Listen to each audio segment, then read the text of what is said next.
Good day, boys and girls. I want to take a few minutes to show you guys how to split your screen. You will be doing that a lot during this class, where you have to have two things on your screen at one time.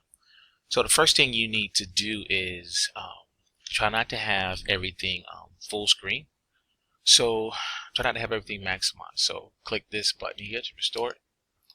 All right. Then the next one, any window that's full screen, maximize. You want to do this too. Okay. You want to be able to see your desktop. Then the next thing you're going to do, this blue bar up here, try not to click over here, anywhere in this blue bar, okay? You're going to click this area here and push it into the wall. Push it in like it's going off the screen. So push, push, push. When you get close, look for the little line. See that line that appeared? Let go. Then when you do that, the computer's going to ask you, okay, I know what you want on the right side.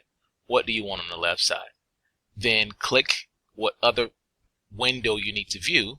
In this case is learn.aes. So when I click this, I have learn.aes open. So now when I get ready to start my video, let me fast forward this. Computer, don't go slow. Here we go. Now let me scroll over a little bit. Okay. Now, and because I'm in teacher view, trying to view as a student, I have this extra real estate being used over here. But normally you would have your video going on one side, and on the other side you'll be able to answer the questions as you watch the video. So that is how you split your screen. Make sure things aren't maximized, push it into the wall, and you're good to go. Have a good day.